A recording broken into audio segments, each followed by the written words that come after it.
And look who has appeared. Peter Appel. What's going on, everybody? National League starts winning, and all of a sudden, Peter Appel shows up. He faded us hard, he told us. What did you guys say? Didn't you fade us hard in the National League? No, I didn't take a bet. The only thing I took was Elias Diaz to hit a home run.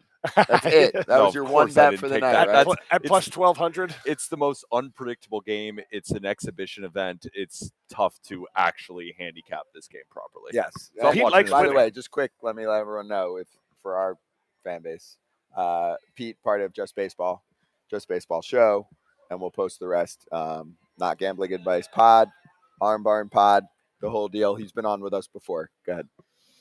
No, Pete just wants to win. He's not gambling. Pete wants to win. What did you do though? What did you place tonight?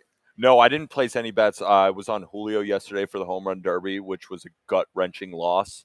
So I'm just watching this as a fan, just taking the day off from betting a little bit, just watching the All-Star game. Well, you can hop on board with us, the NL Moneyline train, which is fun because they haven't won in 1 billion years, and we legitimately do not chat about what our picks are. Maybe once in a blue moon, someone's like, yo, something was going on. Curious what your pick is. Maybe I'll hop on. But like today, for example, we all just sent our picks into our producer, Claudia. And then we're like, all right, let's go over our locks for tonight. And we'll mix up K props or hitting props or over-unders and money lines and run lines, whatever. And just everyone went NL money line sweep, all 4 of us. And we're all looking around like, really? And it's 3-2. So just saying. I like it. I mean, since 2000, the American League is 18-3-1 winning. So it wasn't just 9 straight. They have dominated this format even before, like when it mattered, right, for home field advantage. And I also saw something kind of interesting, too. If you guys were down to take the National League, it might not end up working in this format. But since 2000, the winner of the game covered the run line 59% of the time. So if you went National League as the underdog, I assume when you guys took it, it was even. But they opened as an underdog. So they opened at plus 105. Yeah. And I think a lot of people piled on, a lot of smart people like yourselves piled on the National League. They moved to even. So a lot of people were asking, if you like NL, should you take the run line? I'm like, historically, it's not a bad bet. It's probably not going to work out now unless Pete Alonso goes yard right here. But taking the run line in the All-Star game has been profitable over the years because you're always going to get plus money and a much bigger plus money price. Mm-hmm. I'm a run line sucker. The reason I didn't go down that path was 7.5 for the run total. So I'm like, all right, clearly our BetMGM friends think this has got potentially 4-3-ish written all over it, something like that, right? And they're tempting everyone to go over. That's why I think it was probably a good idea not to take the run line. You're just taking the National League, and you're in a good spot right now. You're in a great spot right now. In a good spot. Has there ever been a walk-off in the All-Star games? Does anybody know? I feel like there has. Like a walk-off homer? Walk-off homer. Oh, no. You know, sometimes when you ask something like that, I guess we can try and get it looked up. Jay might be able to find it. Jay behind the scenes right now, if you're watching. If you can do a little research for me, but I don't know. I mean, I could probably Google it. Yeah, try it. Google it. Is 59% enough for you? Is 59%, do you feel like that's glaring enough that you'd be like, historically, this is when there's nothing historic about this game in the sense of you could have the exact same players in this game, but they're not going to hit in the same order. The pitchers aren't going to pitch in the same order. So is 59% enough for you? That's such a good question because in a regular season game, right, 59%. Imagine if we were hitting 59% of our bets this year, we'd own this place. But in an all-star game, in an all-star game format, going through the trends right, the American League has won 18 of the last 22. National League's winning right now, right? The run line is hit at 59%, probably not going to hit. So it's like you can find a lot of these different trends for the All-Star game, but at the end of the day, especially when these guys, they're playing for their team, they want to represent their league, but they're not playing, the win-loss doesn't matter. So it's hard to cap that. It's more just that has happened 59% of the time. Does it mean it'll happen this time? No. But in the regular season, 59%, we're hammering that. I'm taking it. We're That's hammering where that. and that's where I got into my that's where I got into my K prop parlays. When you can buy down those Ks and the other guy's buying down the Ks based on the season and based on what that guy's done against that team that season against it's like I'm looking at more like some 73% numbers. And I'm like, I'll take double. How much can I take? But in a game like this, 59 just didn't seem like enough of a. Not enough. The reason why I said that too was I thought it was surprising, right? You'd think that more of these All-Star games, it's all the best players in the world, and it's supposed to be a close game, right? Like Scott even said, I was just thinking it would be 4-3. Like that's kind of the mentality around it. So the reason I brought up that stat is actually more often than not, these teams win with margin. Like there's a lot of 2-run wins that you wouldn't normally expect. So the reason why I pointed that out was I was surprised. I thought it would be of the last 20 years, maybe 2 or 3 times, not more often than not. There's winning by 2 or more. Wander, Laddie, Kyle Tucker. Do up. Kimbrel. Last chance. Versus Kimbrel. Kimbrel. Why Somebody, Kimbrel? it's weird somebody said that. Why does Kimbrel get Rob to close? Thompson's the manager, and he's like, "Hey, Craig, guess what? Here you go." You're gonna. Kimbrel's also been awesome for the Phillies. Been fantastic lately. Oh, there we go. Pete just jinxed it for us. He's been fantastic. Yep. Also, Three walk-off homers. There you go. Or I was three gonna say, walk-off. cleared up There have been 3 walk-off I'm gonna home say runs. Ted in All-Star Williams. game history. You knew that. Yeah, I definitely. Stan poached it. Musial and Johnny Callison. Last one, Johnny. 1964. Nice. All All right, so There we bottom of the go. ninth, baby, in Seattle. This is it. Good news is I know what it's like to hit a home run off of Kimbrel. Anybody else up here? Pete? I wish. No. No. He threw too hard for you. You need slider, guys. He walked me. 3-1 slider. Scared. Dang it. So He Pete, came right after me. second half thoughts. About Teams, what you're excited to see. Really, the big thing that most of our audience is dying to get more and more of, and we're like, yo, it's coming for the next 3 weeks. We'll be all over it. Is trades. They're just like, who's buying, who's selling, what's my team doing? Bring on Ken Rosenthal every day. We're like, we're on it. So we just talked about it on the Just Baseball show episode that we're releasing Thursday. A team that I'm a little bit reluctant to buy in on, but all the numbers are pointing towards. I think the San Diego Padres are going to find out a way to make the playoffs. And so quota, or I think it's QPTA analysis. I don't want to misquote them, but basically they come out with your amount of wins versus your amount of expected wins. And they've been very good. The Padres are number 3 in that ranking. So a lot of the wins that they weren't able to get, if you ran the numbers again, more often than not, that they would win those games. They have the 3rd best run differential in the entire National League, even though they're 43 and 47. You look at their team, and there's a lot of players in this game right now. Fernando Tatis Jr. should have been an all-star too. So you look at Soto, you look at Tatis, you look at Machado, and a guy like Blake Snell has been pitching to a Cy Young level. You expect a guy like Darvish, Musgrove to be better. They still have a good bullpen. They're still led by a really good manager in Bob Melvin. And I think the Diamondbacks, even though I'm on them over 74.5 wins this season, which looks great, I think they have been overperforming. I think the Giants potentially could sell off some pieces, right? Are the Marlins going to keep winning at the same level? So I'm looking for the Padres to be a big second half team, and finally those unlucky wins turn into lucky wins. But the reason I started off saying I'm a little bit reluctant is I watch them, and it's been a really tough first half for them. You know, when they go down in games, at least watching on television, the energy is not there. It looks like they're giving up. And when they're ahead in games, they've had a lot of blow-ups that have resulted in losses. But I look at the numbers and I say this team is too damn good to be 43 and 47. And then I look at the picture in the National League and I think to myself, I think they can do it. So I'm looking at numbers on them to bet on them for the second half. They have been sloppy at times. They're losing some tight games that they shouldn't. And also, one of the betting trends with the Padres this year is They'll tease you. They'll blow a team out. They'll win like 12-4, 10-3. Then the next day they lose 2-1. They'll tease you on okay, this is what the offense is supposed to look like. Pitching looking good. And then the next day you're like, man.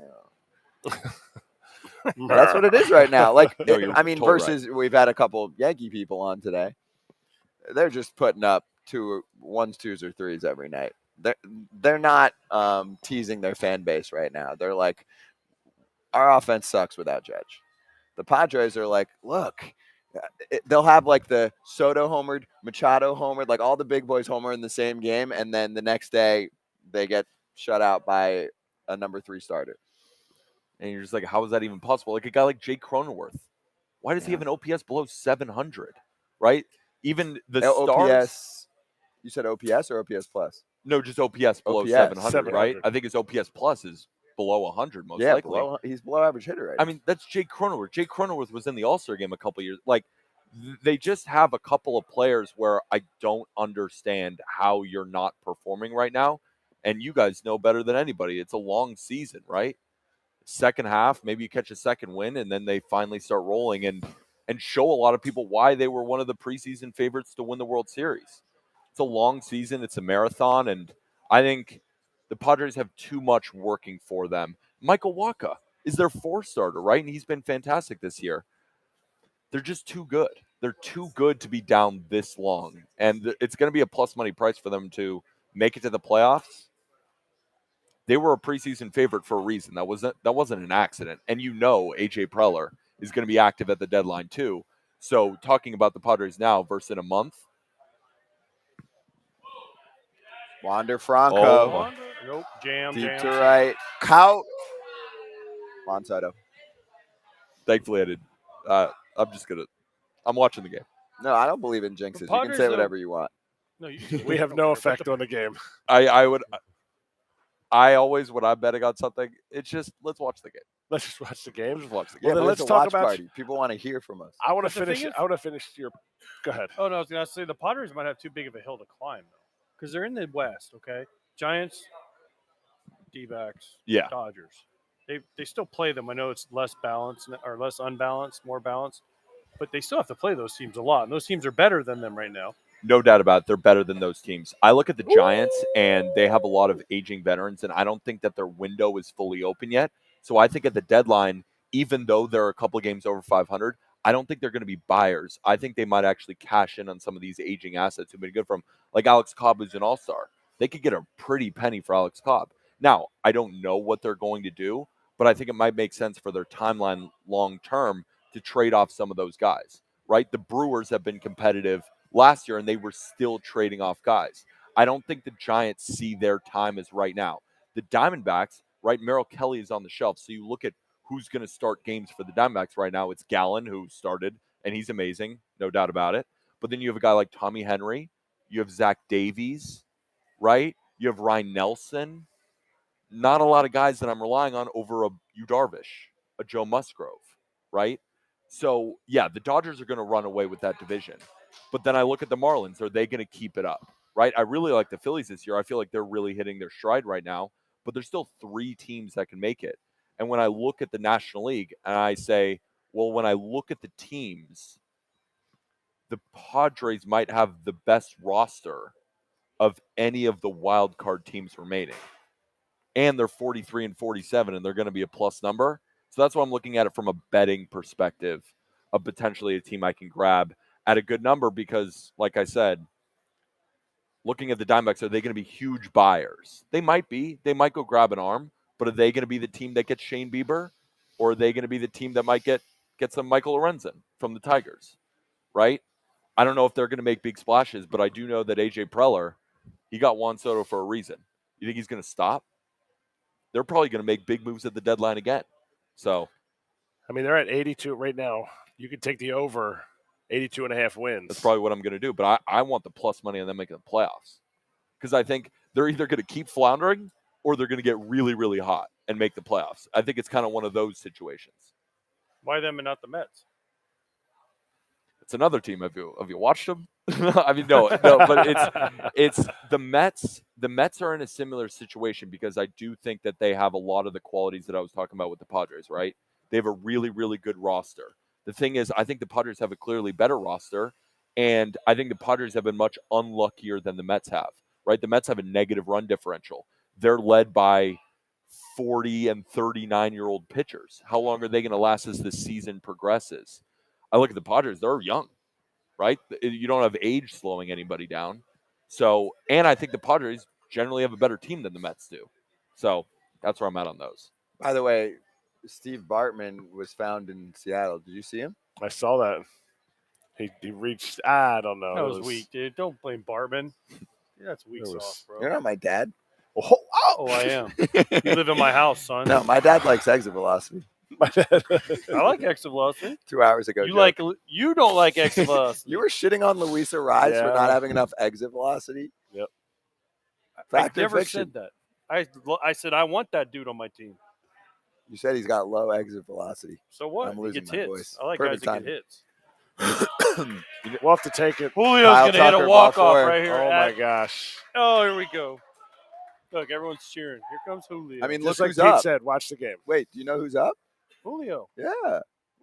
Are you listening? Are you watching? I actually can't hear you that well. Why? I don't know, because he's down there. He's 2 people down. His earpiece isn't working very well. Oh, are you guys talking to me? No, we're making Nah, fun we're of just- Scott. we're- Scooter Brown down there. We're just getting in fights. Scooter Brown. It's everyday life. All right, thoughts here? Oh, man, the rally shoe. What's Don't going to do that. happen with Julio? He's going to look for a heater. Not that one. Are you? Because I'm not a all-star catcher. Are you looking on deck here going, I wonder who's on deck? You're No. going right after this guy. Let's go. Get into your solo cup. Ooh. Yep. That was I a would've- good pitch. Listen, you gotta, Based on the home run derby, I would not have thrown him anything inside. Yeah. Every pitch was – it wasn't even on the plate, the home run derby. It was like here, and it was just like I thought the most impressive part of Julio's first round was his setup. He would just launch something to get right back into his load and then just right back to it. And it was the same thing where he'd settle. He would hit the home run, do a little shrug, settle, home run, settle, home run. It was so consistent. I just don't know how he fell off in the second round. I had him to win the whole thing. Was he just exhausted. taking all the way? Yeah, there just now? 41 What home was that? runs. I think he was looking breaking ball. I mean, how about poor Pete Alonso? I know, poor Pete Alonso. I mean, his pitcher, I posted a tweet about his bullpen or batting practice pitcher, the wild thing, Rick Vaughn. Dude's got swing and miss stuff. Yeah, Like he gets chased outside of the zone. His His chase rate was high. Yeah. He's old school, down and away guy. It's sort of cutters. 2-2 to Julio. Wow, full count. 3-2 hammer right here. 3-2 hammer. Greg Holland said, if we get in Game 7 of the World Series, bases loaded 3-2, I'm throwing a slider. Julio has Better to to swing give here, up no? one than four. That's exactly what he said. What do you That's want funny. here, AJ? Hammer time. Hammer time. Because he In the wants to zone win or the out game. of the zone? He Just a wants to strike. win the game. Oh, he went heater. Okay. See, but if you're- Julio wants to win the game right Hammer in now. If or you out can of the throw zone? one that starts as a strike and breaks, he'll swing and miss. Game over. If he, yeah. If Plus, it's I don't know who's on deck, but it's not Julio Rodriguez in Seattle, so I'll take my shot. If it's Chapman, Chapman is shaking off every time to a fastball because he wants to step on it. He wants to stand there. He might even give him the sign. Just go. He might give him- Setting up a little low. Oh. Ball 4. See, that sucks. I mean, he walked, but you kind of want to see it end one way or the other right there. For What's me. he doing? yeah, but now you Oh, got a guy this that is- can this hit is a every dangerous hitter. fastball. This is a dangerous hitter. His arms look even shorter. It's in good this. drama. It's good ninth inning drama. I'm into it. You guys see Thank the goodness. Huh?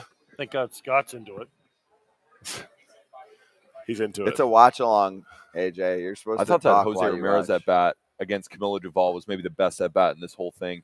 Camilo Duvall just blowing 102 mile an hour heaters with 91 mile an hour sliders, just dusts off the first two guys, and then J Ram swings through an 0-1 slider and you're just like, how is anybody going to hit Duvall? And then he just smacks an opposite field double. Jose Ramirez, I think, it's funny, he's been the most underrated player in baseball, like been one of that guy, now that tag. And the more I watch him, I'm like, he's still underrated somehow. I think Jose Ramirez is one of the best players in the sport. He gets to every fastball. Everything. And he never gets out of his up. You go down and away, and he has a tougher time. That's a strike. Oh, there? That's danger. By the way, Kimbrel does this his whole career. He is a roller coaster closer, right? All closers walk tightropes, besides Mo. No, not all closers walk tightropes. Some are a little more reliable than others. Class A this year actually hasn't been as good, but last year you watch him, it's. What are you talking about? Last year he was throwing like he would go like two guys on and then just go double play, game over. Who? Class A? Dude, no, look at his numbers last year. It was like 3 up and 3 down. Yeah, like, every time. It was like 90% of his saves. It was like Cano, where like he doesn't, that's not saves, but this year's different. Nobody's getting on. Trust me, if you ask Terry Francona, his heart's feeling it. That's why his heart's. Poor Terry. Ha! No ball. Todd Tishner, let's go. You're not getting that. Craig. Angel. Todd Tishner. It's not. Behind the plate. Is it? Oh, Salvi. It is. I thought that was a strike. Kimbrel, hammer time. Don't. Will Smith, what are you doing? Even through all the years, that fastball still has so much life. It just zooms. Jump. It used to be at 100. Now he's 95 to 98. But it still has that same just like get up. It's an easy fastball to hit. Nervous fans in Seattle for this exhibition game. Got Bayou. Up. Bayou. Ball game. Bayou. 93. 93. Because it's One just of got the best so much life. fastball hitters in the game. Yeah. Dinner's on AJ. He's rich. NL money line for life. I just hyped up Jose Ramirez for him to strike out. It's okay. Check his receipts. Were you good with that? What's that? 93, tailing up. Yeah, I said you got to get him out up. Yep. Do it up. That's a good game. Yes, Diaz. There he is, MVP. I had him. What does he get this year? What kind of truck is he getting? Is he getting like a Ford Ranger? I don't know. Is he going David Eckstein style, taking the money and buying down the Chevy Tahoe? David Eckstein came to spring training with the Chevy Tahoe from the World Series MVP, and it was a Chevy Tahoe that had roll down windows. It was like so David Eckstein. It was like not, other dudes have it tinted out rims, whatever. Look, they're covering Diaz's eyes because he was right. I mean, going for the dub and the MVP. Hey, this is the moment of the year for Rockies fans. I'm not even joking. Your catcher won MVP of the All-Star game. And you can trade him. I don't know how long he's going to be a Rocky. I'm going to trade him. He's going to be a Rocky for life now. Yeah. Yes.